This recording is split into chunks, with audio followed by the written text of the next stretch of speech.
La energía eléctrica es un tipo de energía que se ha hecho fundamental en nuestras vidas. Utilizamos electricidad en muchos aspectos de nuestra vida, hasta el tal punto que se nos haría muy difícil la vida sin ella.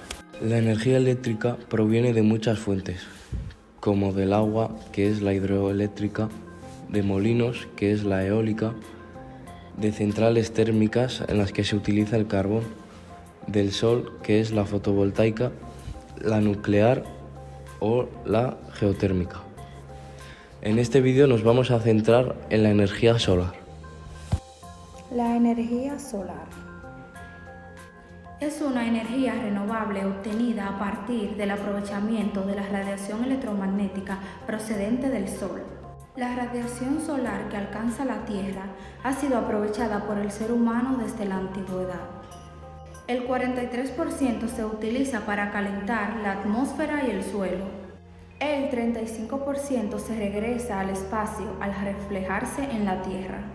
El 22% se utiliza en el ciclo del agua, donde se encuentra la evaporación, precipitación y condensación. El 0,2% se utiliza en la generación del viento. Y por último, el 0,02% es utilizado por las plantas en el proceso de la fotosíntesis. Ahora vamos a ver cuáles son las ventajas y cuáles son las desventajas. Una de las principales ventajas es el bajo costo de mantenimiento. También produce niveles muy bajos de gases invernaderos. Se pueden poner en sitios apartados como tejados, pero no todas son ventajas. Una de las principales desventajas es el alto coste de la inversión, como las placas, el montaje.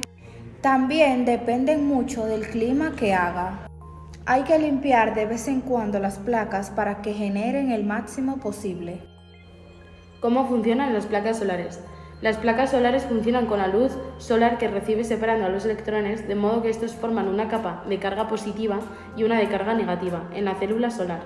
Esta diferencia de potencias hacen que genere una corriente eléctrica y estos paneles se puedan conectar a su vez a una batería que almacena la electricidad generada y esta carga de la que se utiliza. También se puede utilizar directamente.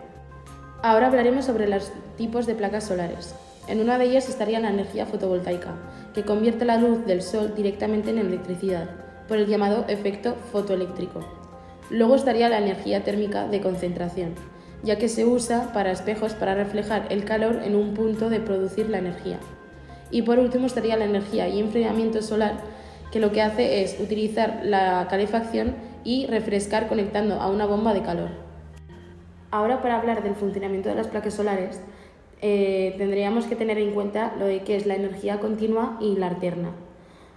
La corriente continua es el flujo de corriente eléctrica que se da en un solo sentido, desde un polo a otro. Es decir, esta corriente la podemos encontrar en pilas, baterías u otros aparatos de baja tensión eléctrica.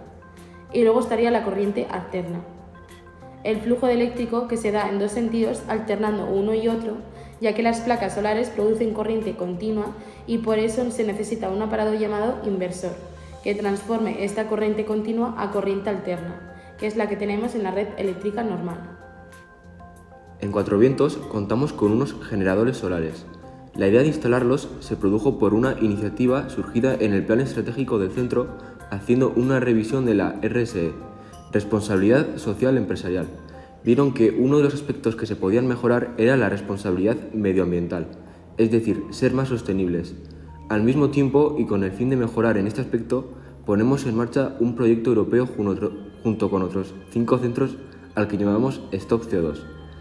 Dentro de Stop CO2 se realizan una serie de actividades como medir la huella de carbono del centro.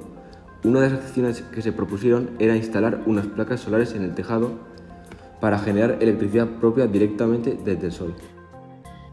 Ahora vamos a hablar sobre nuestras placas solares. En la tabla que nos ha dado el centro se podrá ver el antes y el después del consumo con placas solares. Hemos calculado que en tan solo 7 meses el instituto ha tenido un ahorro de 5.856 euros. ¿Cuánto consumo? Hemos calculado que hay una diferencia de consumo de 14.178 kWh en tan solo 7 meses también. La instalación supuso una inversión de 29.500 euros. Teniendo en cuenta el ahorro que hemos visto en 7 meses, Hemos calculado que en 2 años, 11 meses y 21 días habríamos amortizado esta inversión. ¿Se produce algún impuesto por tenerlas? No se paga ningún impuesto. Al contrario, el instituto recibe 2 subvenciones por tenerlas. Estas son deducción en el impuesto de sociedades de un 15% y subvención de inversiones de un 35%.